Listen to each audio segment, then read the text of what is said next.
Good morning. So this reading is going to be for Monday, January 29th. And so let's just see a little bit about our past.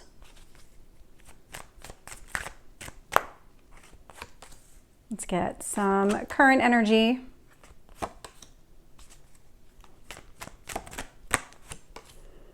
And where we're going. This is really interesting. So there's a lot of pentacles out here. So there's a lot of emphasis on the things that you value. What is it that you want here? Bottom of the deck is this Four of Swords energy. So this is an ending. This is about some sort of ending that came about that has kind of, I want to say, reevaluated circumstances for you.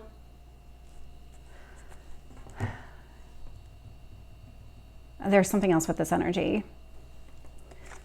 I'll have to see if it becomes a little bit more clear as I go through the reading. So in the past position, we have the Magician energy. We have the Two of Pentacles, and we have the Knight of Pentacles. And so this indicates a lot of trying to balance what you want, what you have, trying to figure out what your next steps need to be, because that Magician is about manifestation. And so what is it that you're trying to bring into your life? And how do you kind of balance that with your responsibilities? Like what is it that you're trying to do? How do you take everything that you know about yourself, you continue to learn about yourself, and apply that to your future path? Because that's what you're really trying to do here. This Magician has a goal. You have a dream. You have a vision of what you want your future to look like. And what you're trying to do now is take this energy and say, okay, does anything here need to change? Do I need to create a different plan for myself in order to get there? And the answer is yes. So that's actually showing up in the current energy. So we have the Four of Pentacles, we have the King of Swords, and we have the Nine of Pentacles. And so what's happening in the current energy is anything that just doesn't align with this future that you've set up for yourself, you're just going to release it. That Four of Pentacles is about holding on to what you value, kind of treating it like that baseline, and nothing can go below this. So this is the bare minimum that you would accept. And so that King of Swords has a lot of clarity around what works, what doesn't work. Are there things that maybe you would have to compromise too much of yourself, your values, or just sacrifice too much of what you want from a future standpoint? You're going to let go of that stuff, because that King of Swords is emotionally detached from that energy. It'll say, you know what, that's not going to work for me, and I'm not going to hold on to it, so I'm just going to let it go. And with this Nine of Pentacles energy, it's about focusing on your own abundance. And so really what you're doing is you're setting yourself up to succeed in the future by eliminating those barriers, reducing all of that kind of white noise or maybe any restrictions that you might have placed on yourself or other people might have placed for you. I almost grabbed the cards again. And so when I look at the future energy here, you're taking all of these lessons learned, everything that you're doing, all these actions that you're taking in, and you're applying them to this new chapter. That's what this Page of Pentacles represents. It's that movement forward. And again, it's kind of that focus here on that long-term plan, that long-term goal that you've set for yourself, which does align with exactly what you want. That Nine of Cups energy showing up is about your wishes. And so this is that long-term goal that you've set. Seven of Cups is showing up here, so there might be some confusion, or maybe there's lots of options as far as how do you achieve that goal. Be open to those options, because your path to success does feel like there's multiple avenues. Let's get some additional. Tell me about the Two of Pentacles and the Knight. So with the Magician, I'm getting the Two of Wands. And so this is about seeing the potential in a situation, making a decision, and acting on it. That's exactly what you're doing here. So the Magician is Mercury energy. So you've done a lot of thinking about what you want. Now you're starting to act on what you want. That definitely started here in the past. Two of Pentacles, Four of Swords energy. And so you are kind of reducing, or have been reducing, some of that clutter in your life, anything that held you back from being balanced, or maybe not balanced specifically, but it was just, there was no room for anything else in your life. And so you had to free up space in order to get exactly what you want, in order to move forward. And so you really started prioritizing what matters, what doesn't. Let me start kind of thinking about what doesn't matter, what can I get rid of, that type of energy. Nine of Pentacles, Six of Wands. And so this indicates that the path that you're on, all these lessons that you've learned, you've overcome a lot. And that Six of Wands energy is success. And so it's about movement forward. There's a lot of just kind of blessings from the universe as far as this new chapter, this next path is concerned.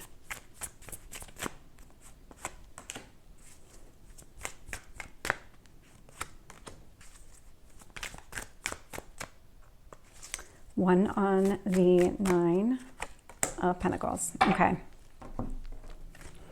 So when I look at the Four of Pentacles, I'm getting the Five of Cups. And so there's something here that has been shifting from your perspective. So when it comes to just that foundation of who you are, in the past you might have compromised things, and now you're starting to see things a little bit more clearly. Your perspective on the entire situation is changing. You don't always have to be the nice person in this scenario. You can stand up for yourself. It's healthy to set those boundaries. You can still be the nice person and set those healthy boundaries and not let them be compromised.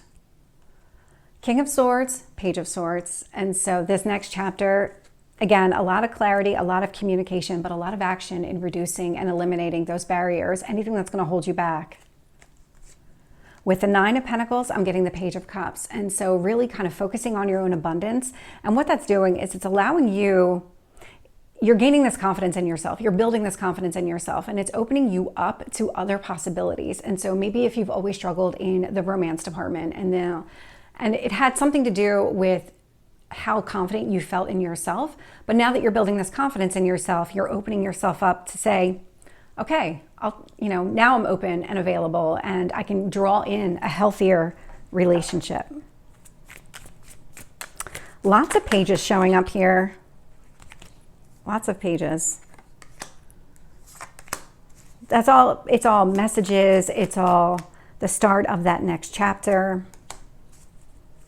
One more.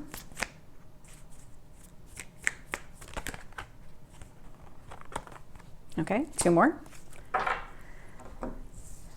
So the Page of Pentacles here. So again, this is that next chapter. This is that long-term plan, really kind of implementing that long-term plan.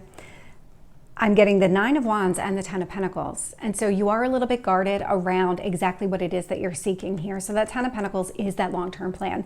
It's that long-term happiness, but it's not happiness just in one area of your life. It really is about that full picture. So it would be, what type of partnership do you want to have with another person? What type of career do you want to have? It's around, that Ten of Pentacles to me is probably the most holistic, happily ever after kind of card, to put it that way. I do read this card a lot as like a card of marriage, because there is this kind of underlying support, underlying stability, but it's not just in the area of that romance. It's also the area of your career and other things. And so with the Nine of Wands, you're very protective of exactly what it is that you're trying to accomplish here. You're not going to let anybody pull you off of your task. With the Nine of Cups, I am getting the High Priestess. And so the High Priestess does sometimes create illusions, but it's more about, I don't need to have all the facts in front of me. I can trust my instinct, and I can trust my gut instinct to push me in the right direction, and know that ultimately what I'm trying to go for, the universe is going to provide me with that Nine of Cups energy. And when I look at this Seven of Cups, and so this is where there was a little bit of confusion, maybe multiple avenues. So I'm getting the Four of Cups, and I'm also getting the Hierophant. And this is where the confusion lies. So you're starting to really gain confidence in yourself, and this might be from a career standpoint. And again, that's bleeding into other areas of your life in a really healthy way. And so it's opening you up to new possibilities when it comes to love and romance. And if you're already in a relationship, it might be just maybe changes to that relationship that make it more stable, more grounded, because that's definitely that Hierophant energy. But it's also about when all of these opportunities start to present themselves. It's like once you start to see success in one area of your life, and it does start bleeding into others, because that's usually how it happens. It's usually that cascading effect. You're really unsure of this. You might be a little bit hesitant just because of your past, because of your history. So that's where that Four of Cups is really coming into play. But there is going to be an unexpected offer connected to all of this, because again, you're creating your own abundance. You're drawing in more of that type of energy, more abundance in your life. And so you are going to have this unexpected offer for a long-term relationship with another person. And so really, really positive from that perspective. And I was going to say, I was drawn to the bottom of this deck and I didn't pick it up, but I do like to see this Emperor energy because this is confidence. This is about, you know what? I know who I am. I know what I want and nothing is going to stop me. That is that Emperor energy. And so this is the reading for Monday. I hope it resonates. If it did, please like, share, and subscribe, and I will see you next time. Take care.